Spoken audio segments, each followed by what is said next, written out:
Everybody ready for the Mind Dog Magnificent Show? Start the clock!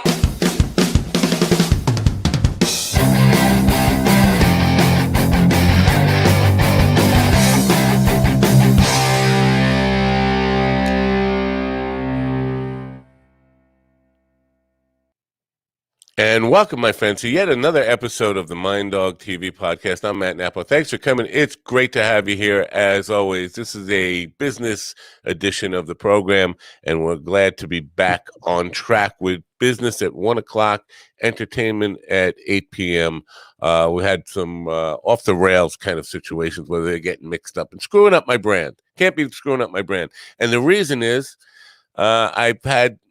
I've been too much of a nice guy, and it comes down to decision making, right? Everything in life comes down to decision making, really. And so we're going to talk about decision making skills with a guy who has made some good decisions over his life and is an expert in business management and leadership and all that kind of stuff. And we're going to be happy to talk to him. He's been with us before. It's Rocco Romanella, and he's been with us before, and we're happy to have him back again. Before I bring him in, I need to quickly talk about my sponsor today. Once again, today's sponsor is Fundwise Capital. They can't get enough of this program, Fundwise Capital. I guess we're doing well for them. Fundwise Capital is a business lender matching platform that gets you the best credit lines guaranteed. Apply online in 60 seconds or less, and there's no effect to your credit to see how much you can get. Use the funding for anything you need to start or grow your business. That's right. I did say start. If you don't have a business yet, but you got a solid business plan, well-documented business plan with an accountant and a marketing director and marketing plan and all that kind of stuff, they can help you get funding, get the best funding you can qualify for. Their strategic lender matching platform searches through hundreds of lenders to find the very best possible option for your unique situation. They have hundreds of five-star reviews on Google, Trustpilot, and Facebook, and an A-plus rating with the Better Business Bureau. They provide unsecured lines of credit at 0% interest for 9 to 15 months, unsecured term loans, loans based on income, short-term gap funding of bridge loans, and very long ad copy. They work with real estate, startups, franchises, restaurants, any kind of business, any kind of project. To get started with them, just go to apply.fundwise.com/minddog, apply.fundwise.com/minddog. Links are in the description, and I hope you patronize our sponsors, and I appreciate it if you do. Now, back to the program. We're going to talk about decision-making skills. How do we develop good, strong decision-making skills? I think that everything in life comes down to a decision, right? And sometimes we procrastinate. Sometimes we invite too many opinions into the room. So maybe my guest can help us clear out how we develop really strong decision-making skills. Rocco Romanella is the CEO and founder of 360 Management Services. He's also the author of a book called Tighten the Lug Nuts, lug nuts, for more than 40 years of executive, with more than 40, man, the lips. Can we get a new set of lips in here? Thank you. With more than 40 years of executive level experience, including development and implementation of high level strategies, merger and acquisition integration, operations management, profit and loss responsibility, and a liaison between the board of directors and corporate operations, Rocco is one of the most respected business leaders and keynote speakers in America. Ladies and gentlemen, please open your ears and open your minds and help me welcome back Rocco Romanella to the Mind Dog TV podcast. Rock, welcome. Hey, Matt, how are you? How are you, man? You got a lot going on there, man. You got a lot of stuff happening there. I actually do have too much stuff happening on because besides from doing my own podcast, I signed on as a consultant with a marketing firm that does podcasts for people who are trying to build authority. And basically what they do is they use the podcast to do interviews that get transcribed to create a book as an authority piece for the business leaders that want to kind of establish themselves as an authority or whatever, so they can get some more media press and just open up more doors for themselves. So on top of doing my podcast, I'm managing several podcasts for business leaders and stuff like that. I'm burning the candle at both ends. Yesterday I said, I opened this program by saying, you're looking at one burnt out dude. Well, and here we go with decision-making skills. I think this comes into play. I think I make some poor decisions on my own bandwidth, what I can really do. And this is a habitual thing for me. I think I can do more than I actually can do, and I take on a lot. And I obviously, it's a decision. I could say no to some of these things, but I don't. So where do we start with this whole idea of making good decisions, making sound business decisions? Well, it's a great question. And it's, if you think about it, it's something that plagues all of us, both in our personal and professional lives. That whole what are the right decisions to make and how do we make them and when do we make them? And I think it starts with, especially in a business side, is kind of taking and dividing things into two categories: nice to do things and need to do things. And if you think about what you were just talking about, you get one tired dude, burning a candle at both ends. Most of us do that at one time or another in our career, or maybe currently doing it right now. And if you think about it, if you take the need to do things and put them in this column, and then the nice to do things over here, we tend to do the nice to do things because they're nice to do. We like to do them, and they bring us joy, they bring us happiness, maybe something we can actually tangibly see sooner rather than later. But the need to do things are the things that we really must focus in on. Because if you think about it for a second, Matt, if you have these need to do things and they're going to pull you at different times, whether it's from a P&L point of view or a customer perspective or a time perspective, and you're working over here on the nice to do things, what happens then is you end up having to drop the nice to do thing you were working on and come on over here to the need to do things. And that's a source of frustration as well. So that would be the first major step, is clearly have an understanding of what are the need to do things versus the nice to do things. Yeah, I agree. And that prioritization has always been a weak spot for me. It's something I need to work on. And I to my credit, at least I recognize that. A lot of people don't recognize what they need to work on, right? Yeah, that's a great point. Yeah. But I saw a TED Talk thing. Is that me? Is that me feeding back like that? And I saw a TED Talk recently on this whole idea of decision making, and the point came up about procrastination. And the speaker said was making a point that procrastination can be a good thing. And so we look at it like as a negative thing, but sometimes the procrastinators make the best decisions because they're putting things off, and what seems as a reluctance to do the dirty work, to do the need to do things, is really just a very deliberative and slow approach to making good decisions. Where do you fall in on that kind of thinking? I hope my smile doesn't give this thing away here, but if you're watching it on YouTube, but so there's a couple parts of that.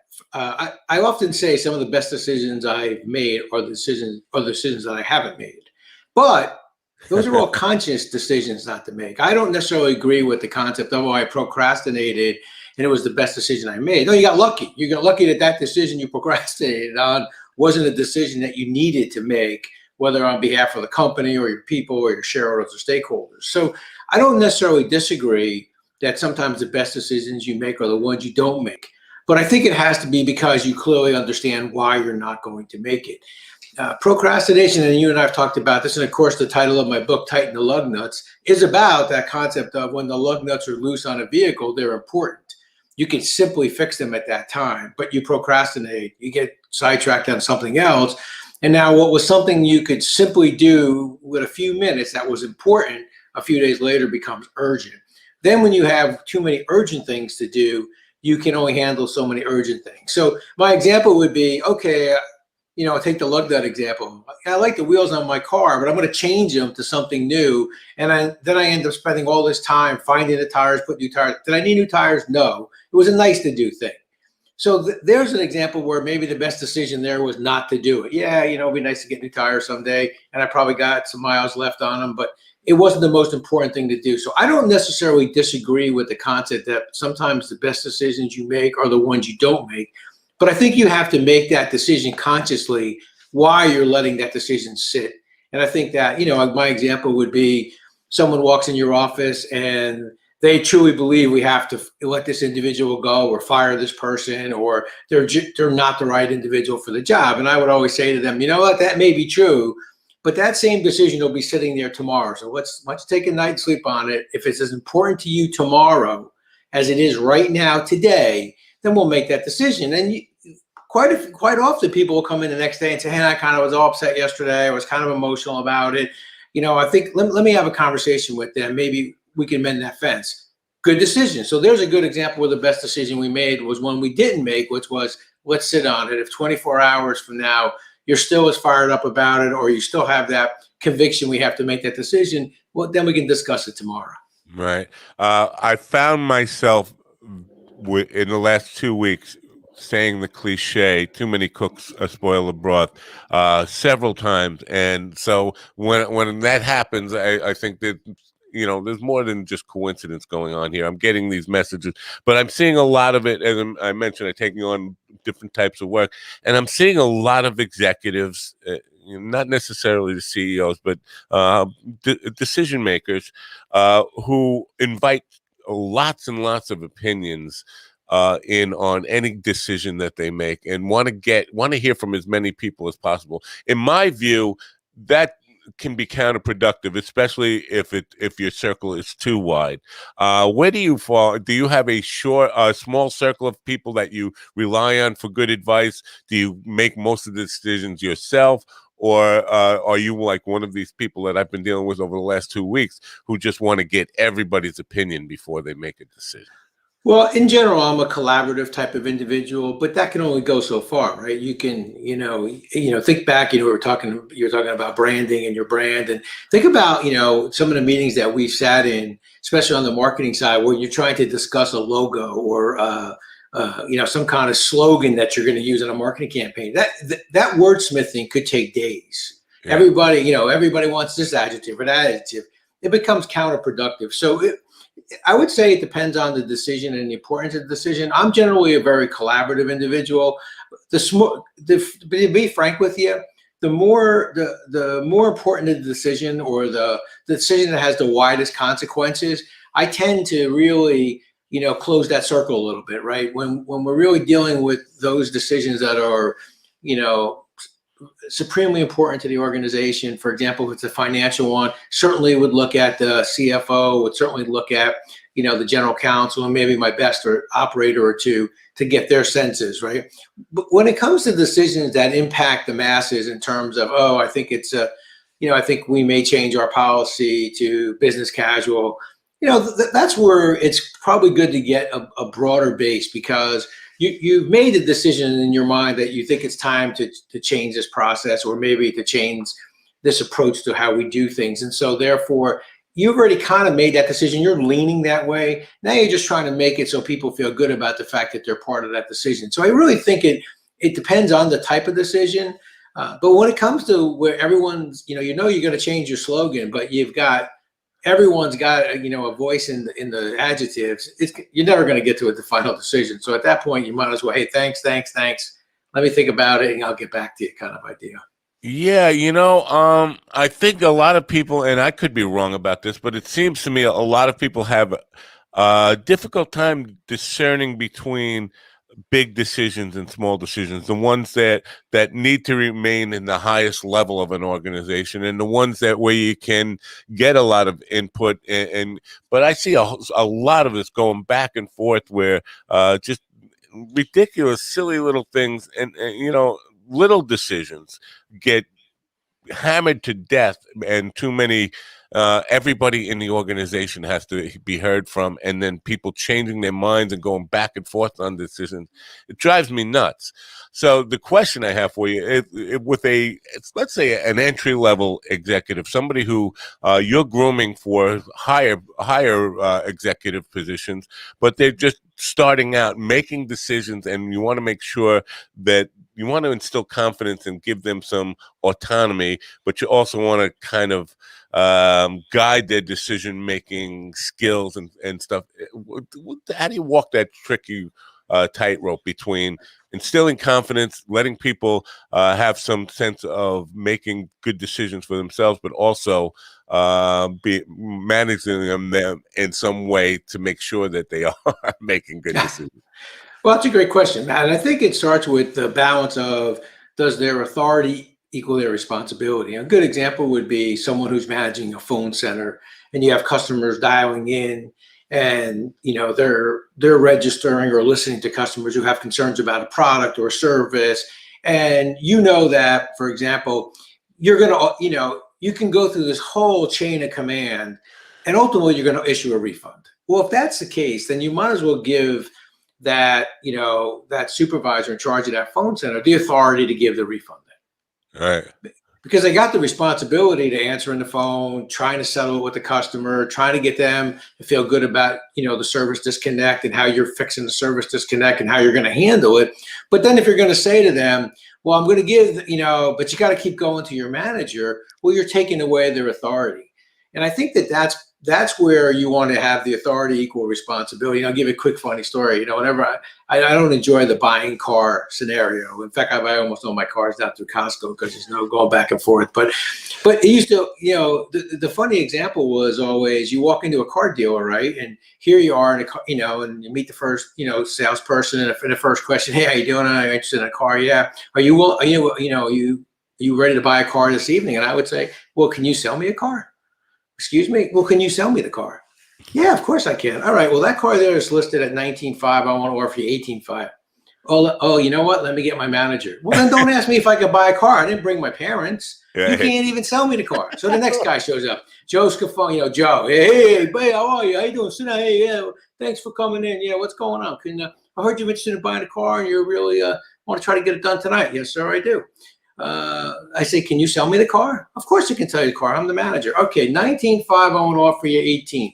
Oh, let me get the big guy. Well, we'll go find the guy then. Well, that's what I mean by, so their authority doesn't equal their responsibility. You might as well have the big guy sitting there and we just go one by one, right, and kiss his ring and say, okay, that's the final price. It doesn't make any sense. And so to answer your question, a person's authority has to equal their responsibility. If you want me to take care of these customers and you would like me, now there's going to be a point where the customer refund may be above $100 hypothetically. And that's where the line may be. Hey, once it gets past $100, then you're going to have to get a supervisor's, for the next step. But up until there, you have authority, make good decisions, and we'll evaluate the decisions, and we'll worry about that, on a monthly review. Hey, I noticed that, 98% of the time we just issue a refund. Is there something else we could do? Is there another question we maybe should be asking? But I would say you worry about that at the next level, at the next step in the process, but give the person the authority that goes with the responsibility. Excellent points. Yeah, I never understood that in the car dealership world, where because it's not the new guy. It's guys who have been there for years always have to go back and talk to the manager about it. And it's like, how long do you have to be there before you have the ability to actually make the deal?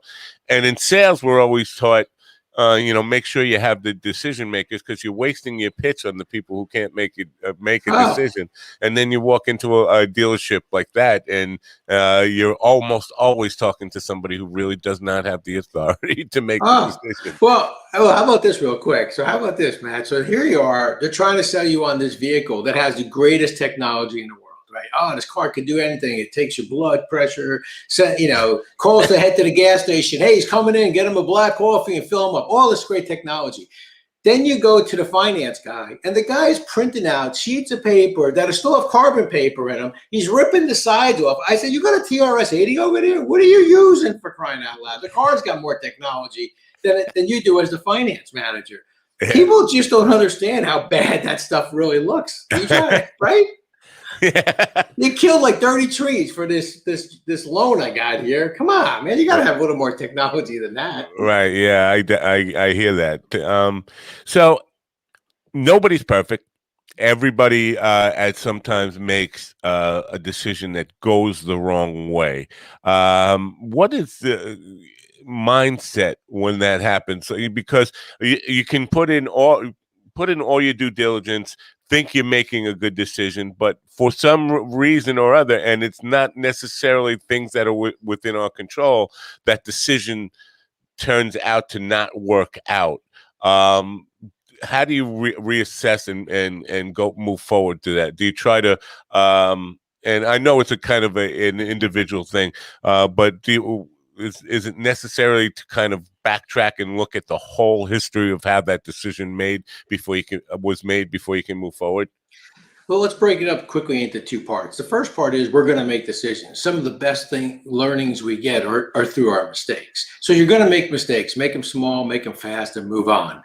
Having said that, so that's the first part of that answer. So we're going to make them, especially in the case we just talked about, where we're going to give the authority to that inside sales manager up to $100 on refunds. We may find out that they just do it too quickly, so we can work on that. We can coach them on that part of it. I think the second part of that, the answer is the one that's probably the most critical. There are unintended consequences in all the decisions we make.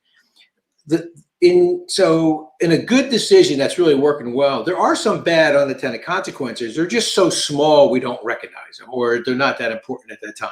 And of course, on the other side of the equation, on a problem that doesn't work out, many times it's that unintended consequence that we did not understand or we did not see coming. And so I think you always have to be prepared as you manage through these decisions that you make and some of the changes that you make inside your organization. What are those unintended consequences that happen that now maybe change the outcome? Everything you thought was going to happen happened, except that the unintended consequence was this, that you didn't, plan for, you didn't understand it, or didn't see it at the time. And then that's where it may derail what you're trying to accomplish. And so then at that point, you're deciding, then you're at that new fork in the road.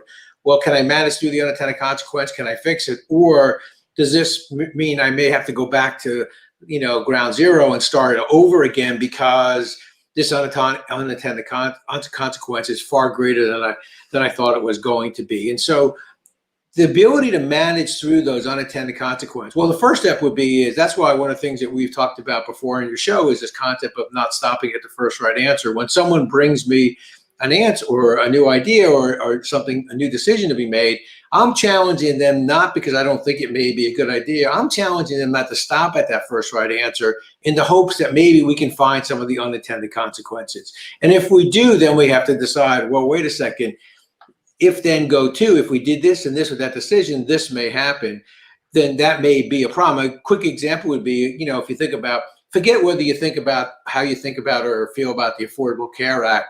But one of the things that was in the Affordable Care Act, if you remember, was if you worked, I think it was over 26 hours, if you worked under 26 hours, you were part-time and you were no longer eligible to have health care benefits. Well, once companies saw that in the bill, they started telling people, hey, you're going to work 25 hours and go home. Well, that was an unintended consequence. The bill was never designed for that, because if you think about the way it was designed, it was initially designed that everybody got health care. But you had a decision in there that had unintended consequences. And if maybe they would have addressed the unintended consequence and said, well, wait a minute, that was never our intention, and fixed it, they may have been able to have a better Affordable Care Act. But when people make decisions and then just move on to the next decision without fixing the unintended consequences, they end up with maybe a bad situation, a decision that they can't live with any longer. So I think these unintended consequences are the things that really derail what your expectations were going to be. And so you have to be prepared to address them. It's almost chess player mentality. You have to be able to think several moves ahead. Yeah. And can that personality trait be taught? Well, I think the way you try to teach it through the way you ask those questions, right? So for example, as someone's bringing you a new idea or they're thinking through the idea, well, okay, so let's do this. Okay, but now the question is, what, that's going to be the outcome of it. Was that your intention? Oh, wait a minute, that's not what I thought was going to happen. Okay, that's okay, because that was maybe 2 steps down the road, but let's address that. Is that a make or break for you? Oh yeah, if that happens, I don't think this would be as good an idea any longer. Or maybe only 50% of the people would benefit, where I thought 90% of the people would benefit from it. So that's where you have to really start to think through that whole process of, okay, let's think through those decisions and, quickly understand, if you think about all the stuff that we're living through right now and some of the unintended consequences that were going on, on and on and on and on, we want to have distance learning, let everybody stay home. Well, now you found out that 25% of the population doesn't have more than one computer. Right. That's a problem. Well, that's an unintended consequence. So can you rectify that unintended consequence? Can you fix that unintended consequence? How do you handle that? but you just can't, well, let's move on. Well, okay, but you're losing 25% of the people that have more than 2 students. So though, look, their intentions were good, but once the unintended consequence happened, I think what makes great decisions and great leaders of decision-making processes is we address it. We understand what it is. And then you start to learn, okay, let me play it out how this is going to work. Right. Part of that always comes down to spin, and I'm not saying that it's necessarily a bad thing, but sometimes it can be a good thing and a powerful thing to not necessarily look at things, unintended consequences, as mistakes, but things that can be addressed and part of the plan. They just need to be. We need to make some adjustments with it. And I look at when Obamacare first came in, people were talking about all the problems with it, and it was by far an imperfect law and way too complicated and way too many cooks in the broth there. But instead of almost everybody's attitude was this in the beginning. Instead of trying to fix what's wrong and look at it as, okay, it just needs some adjusting. The knee-jerk reaction was let's gut it and start over again. And so Right. I always think that's a counterproductive thing. Once a decision has been made, we have to look at, okay, we made this decision. Now, if things are unintended consequences start happening, we have to look at how to adjust them. Is there ever a time where it's a good thing to just gut it and just start over? Well, it just depends on how you're early. The answer could be yes if you're early on in the process, and now you're starting to understand. Well, wait a second. This, there's way too many parts of this that, my real life example would be, okay, you came out with, and this isn't a criticism by any stretch. This is just an example that we live in, so it would be more relative for people to understand. Okay. We believe that the population that should get vaccine first are seniors, right? And we would certainly love to help our minority communities. 2 great intentions, good decision. Okay, but so what you would hope is someone sits around the table and says, "Well, wait a second. We're going to you want everyone to go online and kind of sign up for the vaccine, right? Okay, Right. So the population seniors are probably some of the least." People with expertise in computers. Oh, Computer that's savvy, true. yeah. Yeah, that's true. Okay. But we want them to sign up on that. And if they don't sign up, they're never going for that. And how about, we just had this whole conversation from the education side of the world saying, hey, you know what, minority communities struggle with internet services, maybe Wi-Fi. Okay, so if they don't have Wi-Fi, they don't have it. So somebody should have asked the question. This is a great idea. We're all with you. But the unintended consequences may be that we don't get the population signing up for it because they don't have the skills and tools. So do we go to senior communities with a computer and sign them all up? There's answers to there's certainly ways to fix it. It's just, all right, so we need volunteers to go to retirement communities and help our senior population sign up. Oh, great idea. We should. It's just what drives me crazy, and I know this may is sometimes on these decisions, Matt. It's taking the next step. Okay, we've identified a problem. Okay, so we think it's a great idea. We all agree this is the right approach. Well, then let's work on it then. Don't just move on to the next decision. Right. That's what drives me crazy. And to your point about Obamacare, yeah, it wasn't a perfect bill, but I think the intentions may have been good.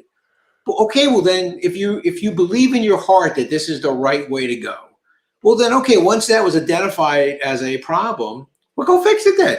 Go amend it. Go do something. The problem is everybody wants to move on to the next decision. Right. Oh, okay, that one's done with. Okay, let's all, So I think that's the problem with decision making is you kind of get lost in the decision. You're so excited that, hey, I've made all these, hey, as the CEO, I've made all these decisions. I feel like I've improved our business. But as it's gone down through, the customers may not be agreeing with it. Your people may not be agreeing with it, but you're excited because you think it's a great decision. Right.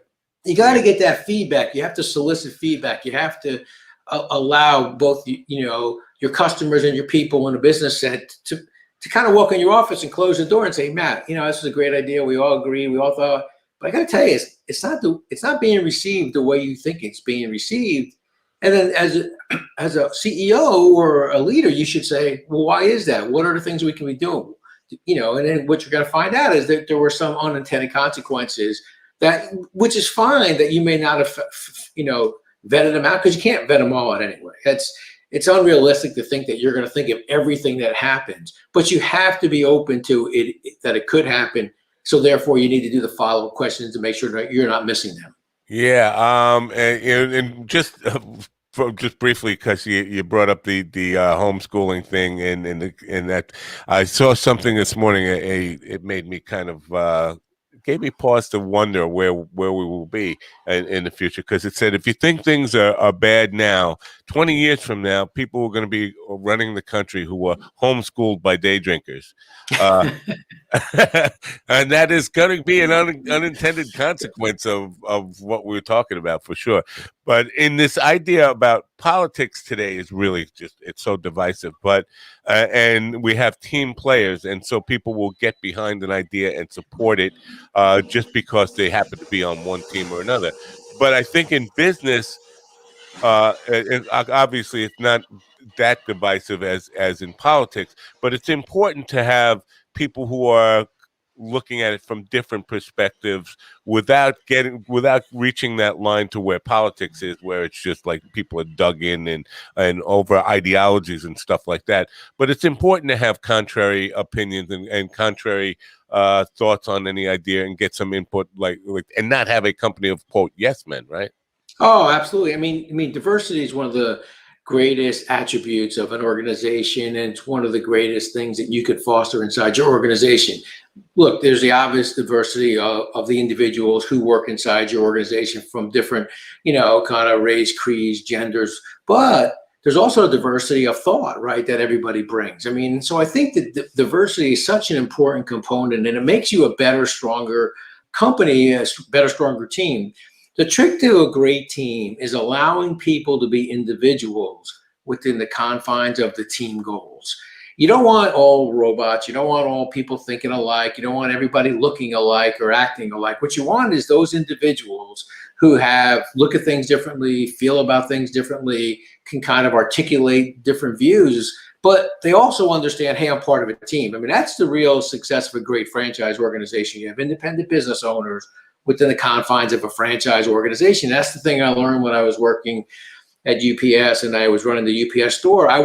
It amazed me that we had over 5,000 UPS store owners, all independent business owners, all working it within the confines of, this is what we stand for, this is how we do our business, we all have the same products and services. I think that's the tremendous feat that great companies, great teams is that we understand we're individuals. We feel like we're allowed to be an individual within the confines of the team, all focused on a team goal.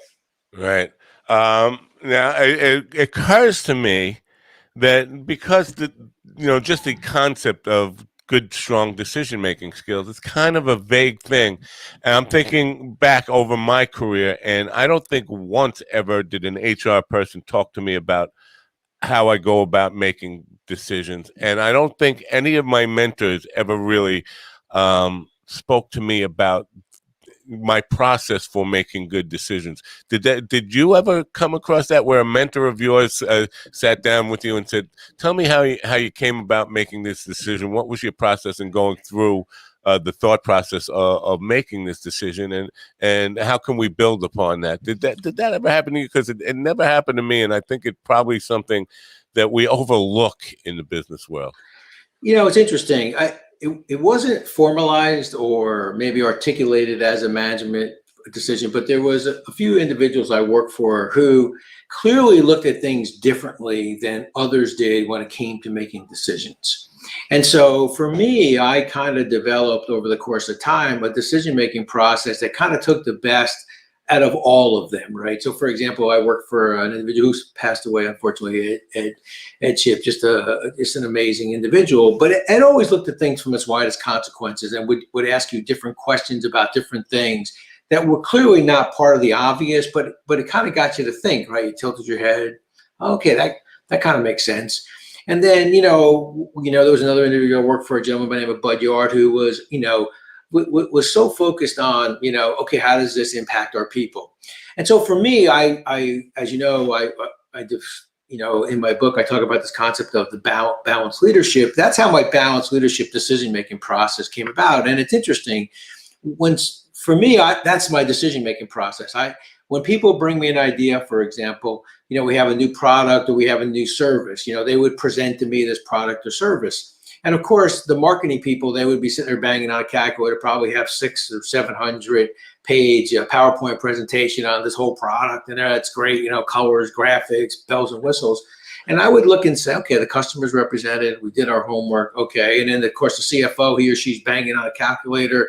Oh, at that price point, we sell them. Oh, it's a good product. And then they would look at me and say, hey, we'd like to put this in the portfolio. And I would stop and say, okay, customers are represented, shareholder stakeholders are represented. How about our people? Do they understand the training? Do they understand why it's an important product, how it fits in a portfolio? What is their role if there's a service disconnect? And so we'd go through that process. And so before we can make a decision, you're going to have to come back and explain to me about our people. And then for me, the word process is, do we have a consistent way to produce this product so that every single product comes off the line, every widget that comes off that line has this standard. But generally what happens is they'll come back and then they'll make sure that those two are represented, those two questions are represented. So at that point, they're looking at me thinking, okay, we got our customers, we got our shareholder stakeholders, just now today we'll take care of our people and the process to ensure consistency. Okay, I think we'll get a decision today.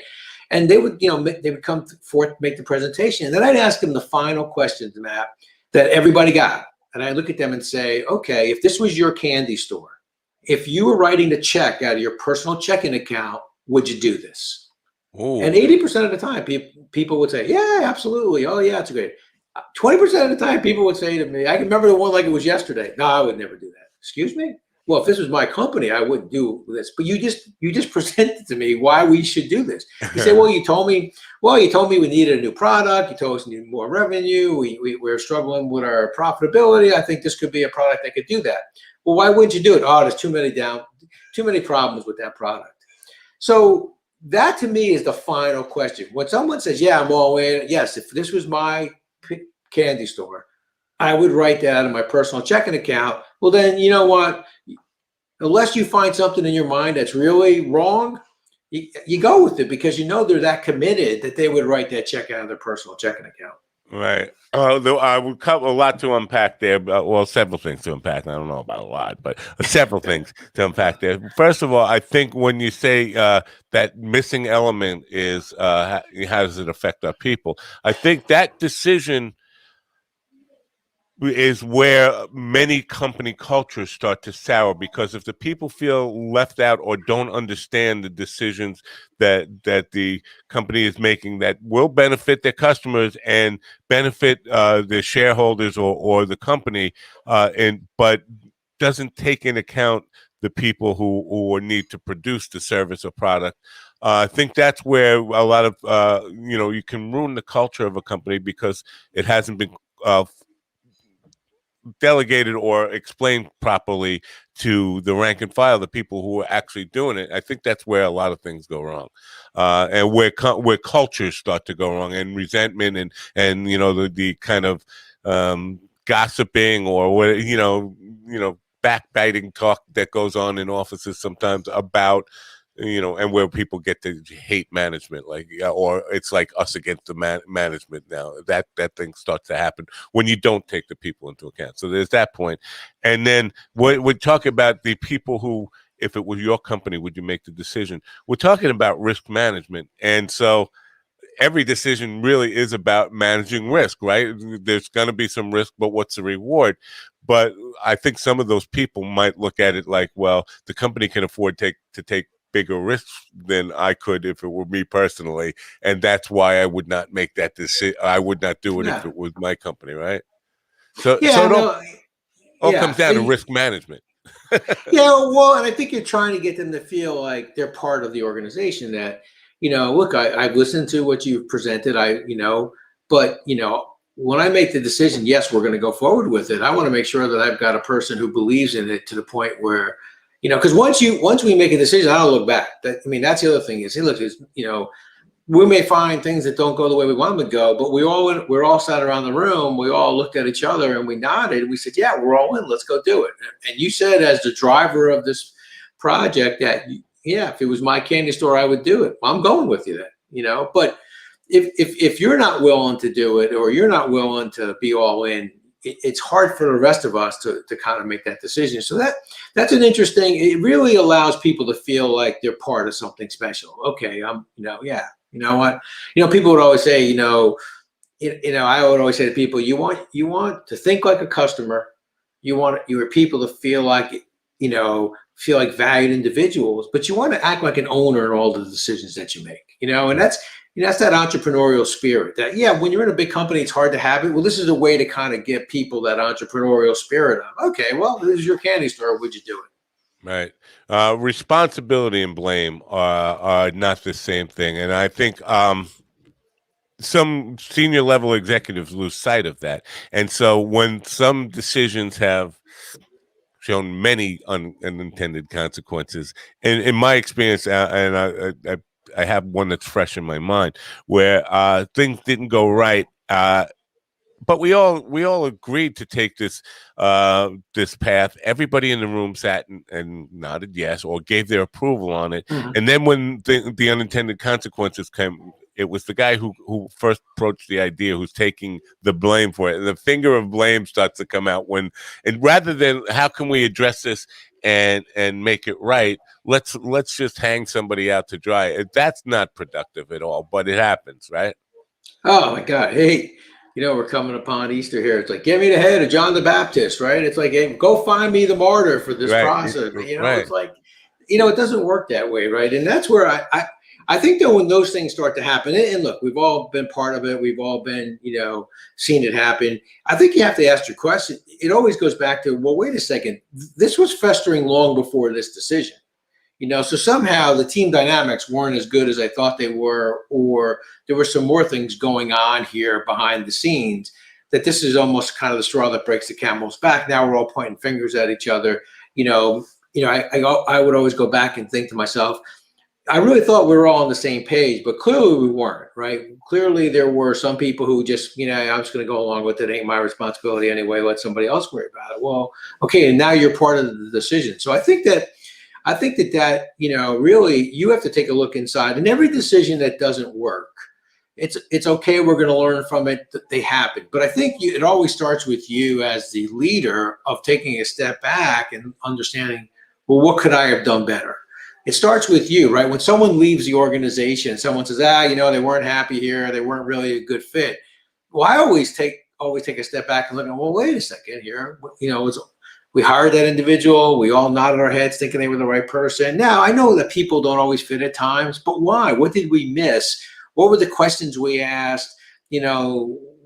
Was there some sign that we could have seen? And so when you start to see this finger pointing, as you said, and everyone's blaming everybody else, those are people that are not empowered. True empowerment is when people discipline themselves. And when everyone's blaming everybody else, it's like, remember the years ago, you had the lifesaver commercial, and, the goalie let the puck in and the coach gives him a lifesaver and tells him everything is okay. Well, it's because when you went over to the goalie, he or she is holding themselves accountable. They're more upset about the goal going in than maybe you are as the coach. So they're already, torturing themselves, right? But when you go up to a goalie and you say, hey, we got to stop those pucks, and they look at you like, well, it ain't my fault. I'm doing the best I can. The defense isn't doing what they're supposed to be doing. The forwards aren't doing. Well, that's not an empowered person. That's a person looking to blame other people. But true empowerment is when people discipline themselves. And the lesson there is, when you have an empowered person, when Matt's more upset about not doing it than I am about it, or then I don't need to pile on and tell him, Matt really needs you to get that done. No, I'm handing him a lifesaver. It's okay, Matt. It's going to happen. We'll fix it. We'll get through this together. It just starts with, is that person truly empowered? And true empowerment is when people discipline themselves. Yeah. And when I think, because the specific the specific instance that I'm thinking about was a $90 million mistake, and it was initiated by a senior vice president who was the brother-in-law of the CEO of the company. And so a lot of communication didn't happen, but what we saw was other senior vice presidents and junior vice presidents started to blame the idea of nepotism and all this stuff within the company. And it turned the culture really, really bad. And the CEO never addressed it with all the people that were involved in it. So basically, we invested in this technology from a Japanese company that was supposed to deliver this technology. 3 years into waiting and $90 million invested, and found out it's not going to work. And so looking to hang somebody, right? And it's a senior vice president who signed off on the decision, but he was, because he was seen as only having his job because he was the brother-in-law of the CEO. Things got really nasty, and the CEO never addressed it with the people that needed to hear. Our buck stops here, and although this decision was poorly made, or maybe not, and this is part of it too. Sometimes things are out of your control, where it was a good decision at the point. We didn't know that this was going to happen in the meantime, and things can happen coincidentally. But how important is that communication for the team leader, the CEO, to rally people around huge unintended consequences, we'll call them. To me, it was a mistake. But to rally the troops around and say, listen, we all own this. We're all responsible. But the buck stops here. But we all are responsible for making this right now, instead of letting the culture just erode and just kind of fall apart. The CEO's responsibility in taking the reins at that point. Oh, absolutely. I mean, you set the tone from the top as a leader. And, if it's important to you as the leader, it becomes important to everyone. So if it's not important enough for you as the leader to take ownership of this or take the time, if this is a significant milestone in our company's history, and this could change the way we go to market, or the way we go to, the way we do business inside our organization, then I have to be the one that shepherds it through the organization. I have to be the one, that's willing to pack my bag and go address the individuals inside our organization. Because if it's important to me, it becomes important to everyone else. It doesn't mean I have to do everything in terms of I shouldn't get in the way of my people. I should give them the authority that goes with the responsibility. But it means that I'm willing to pack a bag, and I'm willing to go out there and communicate with our people, explain to them why I think this is an important movement on behalf of the organization. I mean, when we made the change from MBE to the UPS store, we made a decision that we were not going to mandate it, that we were going to, go out and do a road show to all of our franchisees and ask them to volunteer to become the UPS store. Never done before in franchise history, largest rebranding of a franchise even today in franchise history. We packed the bag. I was one of those individuals for, I don't even know, 15 or 20 days, something in that time frame, where every night I was on the road in front of a group of franchisees explaining why I thought, here's the homework we did. This is why I think it's a good thing to rebrand. These are the things, here's the information that you need to help you make that decision. Well, whether you agreed with it or disagreed with it, liked or disliked me, you could never argue that no one was going to outwork me on it. Because I thought that was important enough for them to understand this was a major decision that they were making. It was their business. I thought it was important out of respect to get out there and show them that, hey, we're going to take the time. We're not going to send out a memo and say, hey, we like to rebrand. No, we're going to get out there. And I think that that's what's so important. You set the tone from the top. And then, like I said, if it's important to you as the leader, it becomes important to everyone else. And if it's not that important to you, I mean, at some point, in your circumstance that you described, at some point, hey, he's got to, hey, I was part of this decision. You don't make a $90 million decision without, me being part of it. Okay, so we're going to get through this together. Whatever help you need, I'm here to help you. But decisions sometimes don't always go the way we want them to go. We're going to get through this together. We'll be a bigger, better, faster company. But when you don't take ownership, or you're not holding yourself accountable, they look at you like, well, hey, you know what? Why am I losing sleep over this if he's not losing any sleep over it? Yeah. Can an organization, because the specific one I'm talking about, I think falls into this. Can the organization be grow too big to really put the importance on every decision like that, because this company did that. Basically, what they were was they bought they went outside of their core business and started buying up lots and lots of businesses. And I'm being a little bit vague here to Yeah. protect my liability on this. Yeah. I don't want to slander anybody, but it was a company here in New York who was basically in the entertainment business and started buying up, and venues like Mhm. Madison Square Garden and the Wiz and Yeah. and so the core product became kind of watered down on so many different things that this one decision didn't make a huge. And $90 million loss wasn't that big to the corporation with all its other assets and stuff. Believe it or not, $90 million is not that big. But to the workers inside it, it was a culture killer, because we all felt the effect of that mistake. I'm going to call it a mistake. So can a company grow too big where it loses the importance of every decision that they make?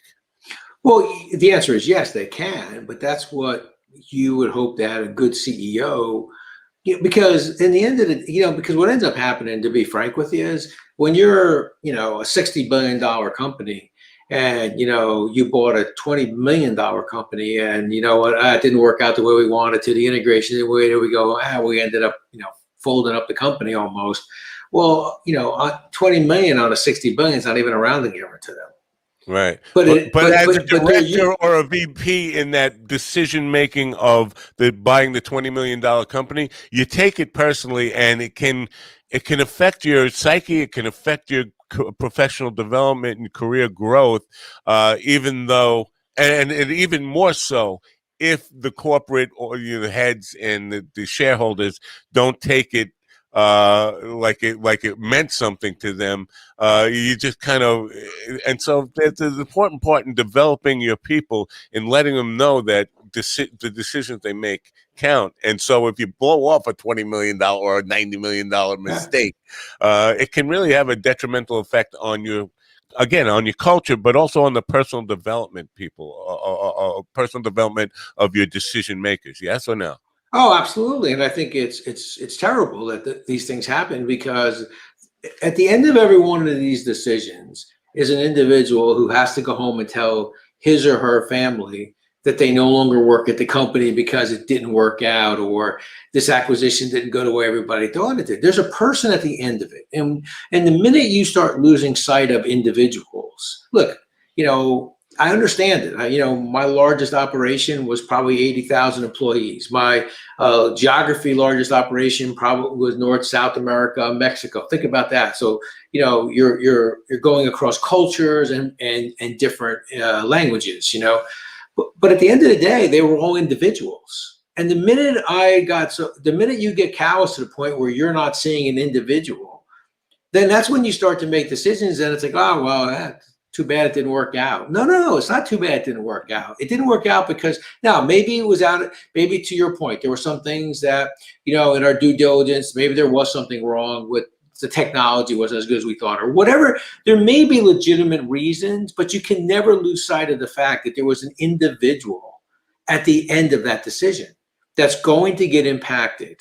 And that's what I think sometimes really can be, that could really damage the culture, and that could your individual culture inside your organization, and it really, you start to become callous of these individuals. So yes, to answer your question, it can happen, and sometimes does, but that's what you should prevent. As the larger you get, the more you want to be concerned about the individuals, the more you want to be able to find ways to set up, I would say, kind of stage gates along the way, that you understand what's going on, that you have the right pipeline coming in. And I think that's, you think about a company the size of Amazon.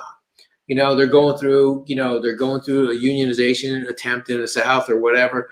I mean, is that just something that's happening? Is it something they should be concerned about? Who knows what they're thinking? But you're never too big not to fail. Yeah. And when you lose your people, look, that's your greatest asset in an organization. is your people. And when you make a decision, whether it's conscious or unconscious, not to recognize your greatest asset as an organization is your people. Once you are making that decision, whether you're doing it consciously or unconsciously, it doesn't matter. The result is a decision that you're starting to take your people, not recognizing how important all the individuals in your organization are. That's when you start to lose your company. And then unfortunately, it doesn't show up right away. It shows up over the course of time.